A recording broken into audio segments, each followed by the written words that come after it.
welcome back to my channel. Today I am doing this video because it has been highly requested, and I'm not gonna lie, I have avoided doing this video because I feel like it's so many out there, but it just makes me feel good that people want to see my technique and how I do so, because everybody has a different technique, everybody has different face shapes, different products, and how and what they use. So I finally decided to film a highlighting and contouring video of how I do it. You may like it, you may not. It works for me, it may not work for you. You may take a couple of tips and tricks of what I'm doing and perfect it and do it even better for yourself. However, it has been requested for me to do this, so I just hope you all enjoy it. I literally have been avoiding doing this for like forever, like ever. And just a FYI, this isn't something that you do on your face every single day. Like if you go into an office job and you sitting at a computer all day, you don't need to be highlighting, contouring your face. However, if that office job is having a Christmas party or whatever, you can chisel and snatch that face all you want, baby. But this is just something for like events or special occasions, such as like, you know, you want to see family and you just want to let them know that you still got it and you cold. You know, that you just look good. You want to dress all up and look beautiful. You're going to meet people, something, whatever, something like a big event. This is just not something that you do every single day. I don't even do this every day. I am a hairstylist and a makeup artist, so sometimes I do have to be my own advertisement of my work. So sometimes I do have to kind of glam myself up, but only on occasions. I don't even wear makeup like this every day, but I am rambling. So let's just get into this video. Deuces.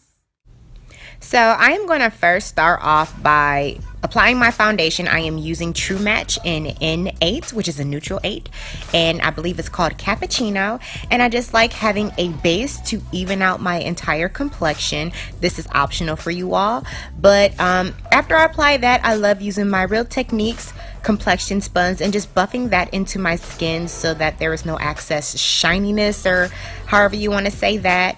And I love this brightening primer from, I believe, Benefit, and I know you're supposed to put it on before you apply any makeup, but I love doing it on top of my foundation because I'm going to be applying my concealer next.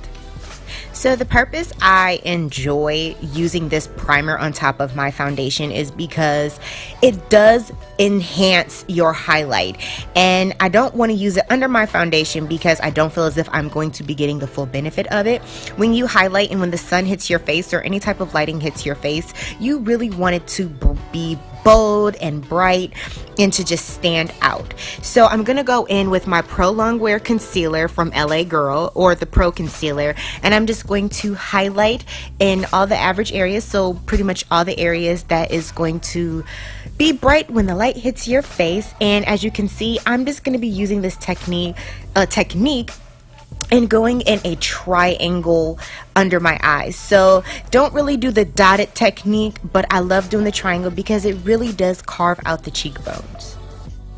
Well, I guess it wouldn't necessarily carve out my cheekbones, but it will give it a broad look, and it will just make my cheekbones have the appearance that they're a lot higher, because when you highlight, usually that's what it does. It broadens and widens areas.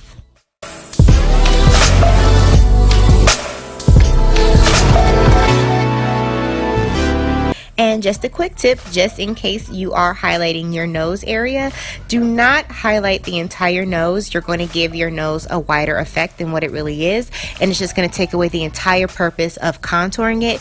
So I'll explain more when you contour, but just be very, very narrow with your application when you do apply your highlighting on your nose.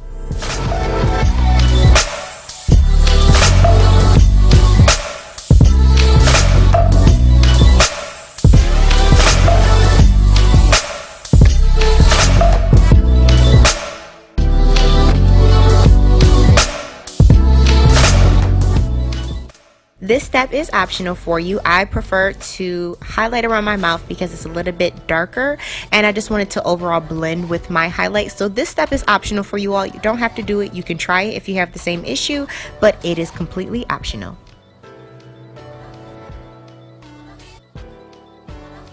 Just in case you are wondering why I'm placing my highlight here, I will explain during the blending process. So for contouring, I choose to use Black Opal's Cream Stick Foundation. I have depotted them and placed them into a MAC palette, and I apply it, I carve it out with the spatula and I apply it with Real Techniques buffing brush. And as you can see, I am just chiseling my cheekbones so that it really carves out my cheekbones. And when I blend it all out, you will be able to tell. But I'm just going to apply this in my cheekbone area, under my chin and my jawline, and on my forehead.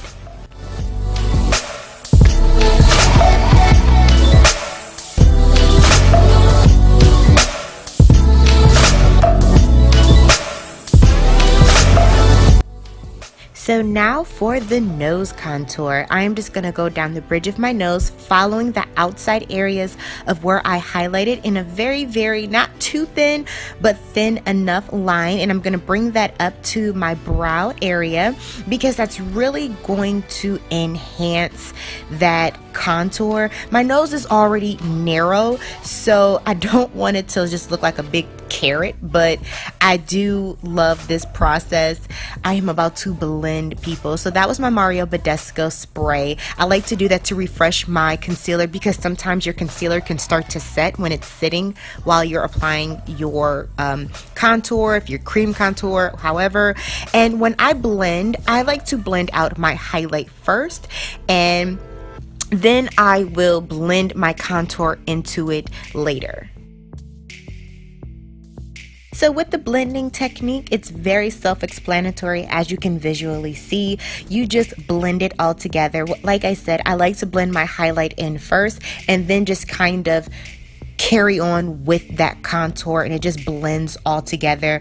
This isn't the finished process. There will be more, but it's just pretty much self-explanatory of exactly what I'm doing. So I'm gonna go in with my Mineralized Skin Finished bronzer from MAC. Y'all know this, I'm not new to this, I'm true to this, and I just like to finish it off with that because it gives a nice airbrush look. And if you do not have this Laura Mercier translucent powder, you need it because it is life. And I like to use my complexion sponge while it's damp to blend it in. And I don't like to bake. It's just sometimes it's doing too much, and I feel like I get the same effect whether I baked or like leaving it on my skin for a long period of time. It just buffs into the skin and it just sets the concealer exactly where it needs to be.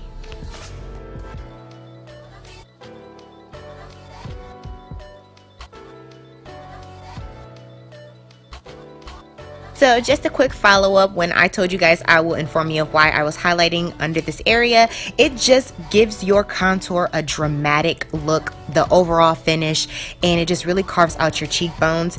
And I am taking this is from Morphe brushes. It's a contour kit that I got, and I'm just using a contour powder to set the contour on my nose, and it just pretty much makes my nose look nice, narrow, and a lot thinner. And I'm just gonna buff in with no product, just buff in all these products together just to make sure that there are no harsh lines and that everything blends. And pretty much after this step, you are done. I didn't do any other look included with this because I just wanted to get straight to the point of why you came to this video. I hope you all enjoyed this, and thank you so much for watching, and please subscribe.